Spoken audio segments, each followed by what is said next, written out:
আসসালামু আলাইকুম। অনেকদিন পর মনে হচ্ছে অনেকদিন অসুস্থ ছিলাম। এরপর আবার এসে কাজে ধরছি এরকম মনে হচ্ছে। আর ফোনের নেটওয়ার্ক এমন এইটা আমি ওপেন করতে ১০ মিনিট সময় লাগলো আমার এইটা। অ্যান্ড মার্কেটের আপডেট টোটাল বিষয়গুলো নিয়ে একটু কথা বলি। তা হচ্ছে যে এই যে দেখুন, আমরা মার্কেটকে কিভাবে দেখতেছি, কিভাবে মার্কেট বিহেভিয়ার করতেছে। সো ইউএসডিসি ডোমিনেন্সকে কেন আমি নিয়ে এসেছি? মানুষ অনেকে ভাবতেছে যে আল্ট মার্কেট ভালো পজিটিভ হবে, ভালো কিছু হবে বা বিটিসি ভালো হবে। তো কেন ভালো হবে বা কেন খারাপ হবে? এই জিনিসটা তো আগে বুঝতে হবে। তো ১ম কথায় আসি যে এর আগের কথাটা। যে সময়টা এই মার্কেটটা এখানে ছিল, দেন এর পরবর্তীতে আমরা একটা কথা বলেছিলাম যদি এই মার্কেটে এরকম একটা ডাউনফল আসে, বিটিসি, আল্ট মার্কেট, অ্যানাদার যত মার্কেট আছে সবগুলো মার্কেট আমরা একটা ভালো সিচুয়েশন দেখতে পারবো। এটা কেন দেখতে পারবো? আসলে এটার কম্বিনেশন করেই মার্কেটগুলো চলে থাকে। আমরা দেখে থাকি। তো এখন দেখুন এখানে কি 50-50 মনে হচ্ছে না? আপনার কাছে কি মনে হচ্ছে? ধরুন এই হাই থেকে এই হাই। টোটাল হাইয়ে যদি আপনি একটা মার্ক করেন তাহলে একটা জোন আপনারা দেখতে পারতেছেন যেখানে একটা 50% জোন।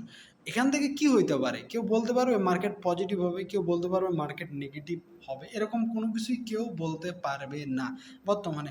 হ্যাঁ, অনেক সময় higher time frame, lower time frame combination করে আমরা একটা জাস্টিফাই করতে পারি। তবে হ্যাঁ, বিটিসি মার্কেট বা আল্ট মার্কেট ভালো হবে বা হচ্ছে, হওয়ার জন্য অবশ্যই আমরা একটা সুযোগ পাবো, একটা চান্স মার্কেট আমাদেরকে দিয়ে দেবে, কারণ ট্র্যাপ ক্রিয়েট করার জন্য মার্কেটের জন্য একটা ভালো মার্কেট আমাদেরকে দেবে।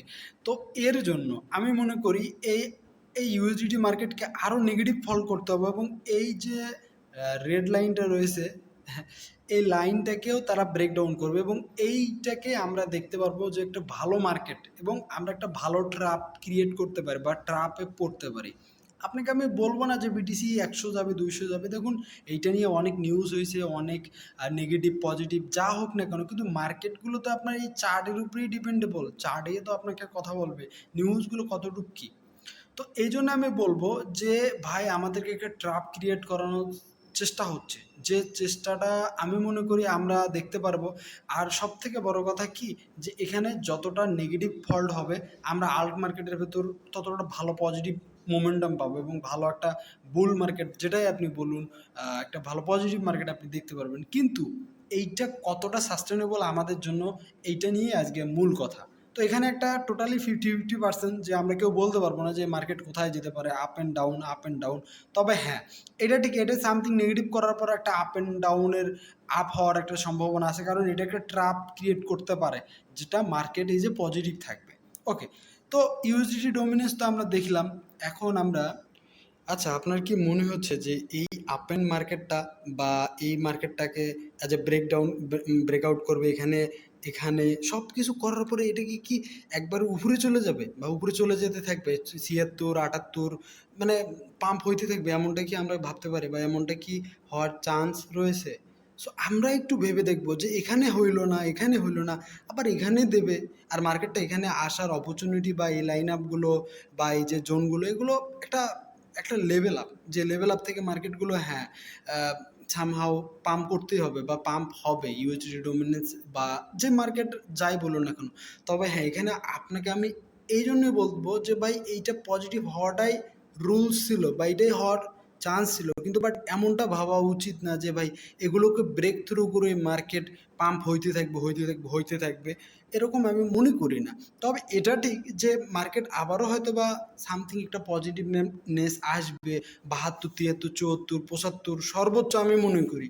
কিন্তু এইটা আমি 100 এরকম ৮০ এরকম আমি মনে করি না।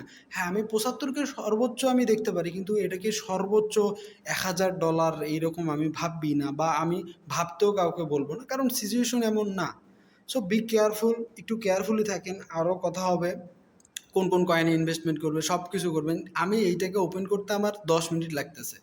সো তাহলে একটা কয়েনকে রিসার্চ করতে গেলে ২ মিনিট, ১ মিনিট আমাকে এই ট্রেডিং ভিউতে ওয়েট করতে হচ্ছে। তো প্রবলেম, আমার এখানে ওয়াইফাই নেই, ডাটা দিয়ে চালানো হচ্ছে জন্য এই প্রবলেমগুলো। বাট তারপর আমি মনে করি যে আপনারা একটু কেয়ারফুলি থাকেন। আমি কালকের ভেতরে আপনাকে আরও ২টা ভিডিও আপনাকে দিয়ে দেবো যে কি করতে পারেন, কোন কোন প্রজেক্টগুলো আমাদের জন্য বেটার আছে বা বেটার অবশ্যই নেই যেখানে বিটিসি মার্কেট ভালো নেই। ঠিক আছে? এইটা আমি বলব। বাট এটা একটা সতর্কতা বাণী বলতে পারেন। বাট সতর্কতা বাণী কোনটা হইছে এমনটাও আপনি বলতে পারেন। ঠিক আছে? তো ধন্যবাদ।